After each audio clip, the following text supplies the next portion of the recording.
श्रोता प्रेमियों, मैं राम सागर शास्त्री आप लोगों के समक्ष रखने जा रहा हूं कृष्णावतार का रहस्य। देखिए, अवतार किसे कहते हैं? जिन कामों को साधारण मनुष्य नहीं कर सकता है या जो प्रकृति से परे हैं उसे अवतार कहा जाता है। जैसे कृष्ण के जन्म लेते समय उनकी माया से पहरेदार सो गए, वसुदेव और देवकी के बंधन खुल गए, कारागार के ताले टूट गए, चतुर्भुज रूप में उन्होंने माता पिता को दर्शन दिए और गोकुल में पहुंचाने को कहा।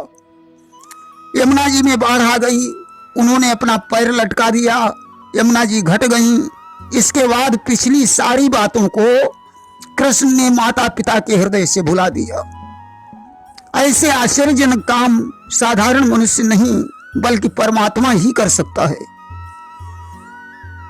देखिए, देवकी ही कौशल्या और कैकेयी ही यशोदा थी।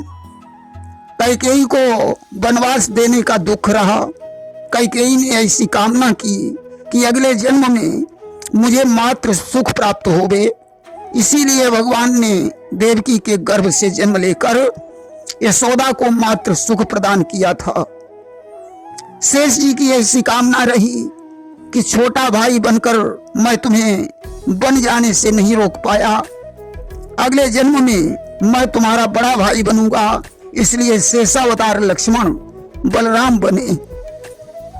वसुदेव ही दशरथ थे। देखिए, पृथ्वी पर जब जब अधर्म बढ़ जाता है तब तब परमात्मा को किसी न किसी रूप में अवतार लेना पड़ता है।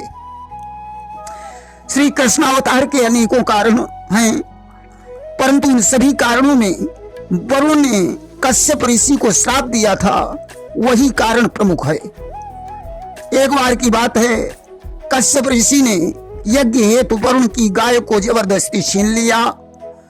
वरुण ने उसे लौटाने के लिए कश्यप ऋषि से अनुनय विनय की, परंतु कश्यप नहीं माने।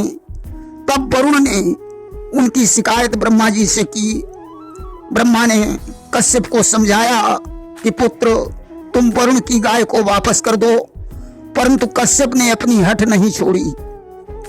आज तो वरुण को क्रोध आ गया और उन्होंने कश्यप ऋषि को श्राप दे दिया कि वरुण श्राप 3 दिन गहाई, अभूतल हो गोप तुम जाई। तुम इस गाय को नहीं देना चाहते हो, इसलिए जाओ, अब तुम पृथ्वी पर गोप बनोगे और तुम्हारी पत्नियां दिति और अदिति गोप पत्नियां बनेगी। ब्रह्मा जी ने भी इस बात का समर्थन किया। आज तो वही कश्यप ऋषि पृथ्वी पर वसुदेव के रूप में अवतरित हुए। कश्यप ऋषि की दोनों पत्नियां दक्ष प्रजापति की कन्याएं थीं। अदिति के गर्भ से इंद्र जैसा तेजस्वी पुत्र उत्पन्न हुआ था, तो दिति ने कश्यप ऋषि की बड़ी सेवा की और इंद्र के अभिमान को नष्ट करने वाले पुत्र की याचना की। कश्यप ने दिति को पुंसवन व्रत करने का आदेश दिया। अदिति से यह सहन नहीं हुआ, उसने इंद्र को बुलाकर उस पुत्र को नष्ट करने का आदेश दे दिया। इंद्र जाकर दिति की सेवा करने लगे। एक दिन जब दिति सो गई तो इंद्र ने अपनी योग विद्या से दिति के गर्भ में प्रवेश करके वज्र के द्वारा गर्भस्थ बालक के 7 टुकड़े कर दिए। बालक 7 टुकड़ों में बंटकर रोने लगा कि मुझे क्यों मार रहे हो, मैं तो तुम्हारा भाई हूं। इंद्र ने कहा, मारो दी, रो मत, तुम मरोगे नहीं। ऐसा कहकर 7 टुकड़ों के 7 टुकड़े और कर दिए। इस प्रकार 49 टुकड़े हो गए। इंद्र के मारोदी शब्द कहने के कारण वे मरुदगण कहलाए। अब तो ज्यों बालक का क्रंदन हुआ, दिति की निद्रा भंग हो गई। उसने एक साथ 50 बच्चों को देखा। तब इंद्र ने दिति को सारी हकीकत बताई कि मैंने अपनी माता अदिति की आज्ञा के अनुसार इस गर्भ को 49 खंडों में विभक्त किया है। और मरुदगणों को साथ में लेकर वे दिति को प्रणाम करके स्वर्ग को चले गए। इधर दिति ने अदिति से कहा कि जैसे तुमने छल से मेरे बालक को मारा है, मरवाया है और मैं दुखी हो रही हूं, उसी प्रकार दूसरे जन्म में तुम्हारे पुत्र उत्पन्न होते ही मार दिए जाएंगे और तुम विवश होकर देखती रह जाओगी। यह हमारा श्राप है। अस्तु अदिति देवकी के रूप में अवतरित हुई, कश्यप ही वसुदेव बने। दिति के श्राप के कारण ही मरीच के 6 पुत्रों ने ब्रह्मा जी की हंसी की। ब्रह्मा ने उन्हें राक्षस होने का वरदान दे दिया, जिन्होंने देवकी के गर्भ से जन्म लिया। कंस के द्वारा मारे जाने पर वे बल के पुत्र बने। अस्तु रोहिणी से बलराम का और देवकी से कृष्ण का जन्म हुआ।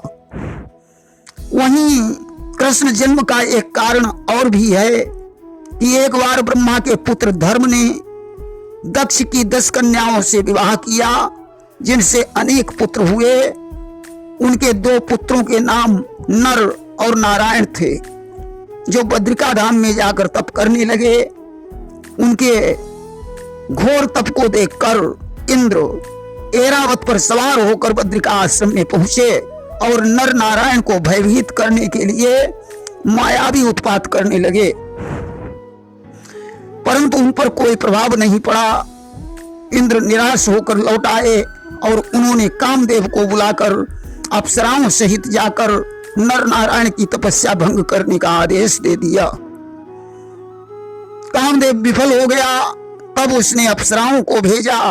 उन्होंने नृत्य संगीत से उनका मन डिगाने का प्रयास किया। उसी समय नर ने अपने घुटने पर जैसे ही हाथ पटका, वैसे ही उर्वशी नाम की एक अत्यंत रूपवती अप्सरा उत्पन्न हो गई। उसे देखकर अन्य अप्सराएं लज्जित हो गईं। अब तो अप्सराएं उनके चरणों पर गिर पड़ी और प्रार्थना करने लगी कि आप हम लोगों को क्षमा करें। नर नारायण ने अप्सराओं से कहा कि तुम लोग उर्वशी को लेकर इंद्रलोक को चली जाओ और इंद्र से कहो कि वह आगे किसी भी ऋषि मुनि की तपस्या भंग करने का प्रयास न करे, क्योंकि तपस्वी उनसे अधिक सुंदर अप्सराओं को उत्पन्न कर सकते हैं। यह सुनकर कुछ अप्सराएं उर्वशी को लेकर इंद्रलोक को चली गईं, परंतु 16,000 अप्सराएं वहीं रुक गईं और नारायण से बोली, हम वापस नहीं जाएंगे।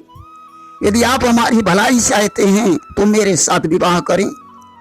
इस पर नारायण क्रोधित हो गए, परंतु नर ने उन्हें शांत कर दिया और बोले, क्रोध तथा अहंकार से तपस्या नष्ट हो जाती है। क्रोध काम से भी अधिक शक्तिशाली है। पूर्व काल में प्रहलाद की रक्षा करने के लिए नरसिंह रूप धारण किया था, तो हिरण्याकश्यप को मारने से उत्पन्न क्रोध और अहंकार से तपस्या नष्ट हो गई थी। इसलिए क्रोध करने की आवश्यकता नहीं है। अस्तु नारायण ने अप्सराओं से कहा कि मैं इस समय तुम्हारी यह प्रार्थना स्वीकार नहीं कर सकता हूं। कृष्णावतार में तुम सब हमारी पत्नियां बनोगी। इसलिए कृष्णावतार में कृष्ण की 16,000 पत्नियां बनी। प्रेम से बोलिए वृंदावन बिहारी लाल की जय।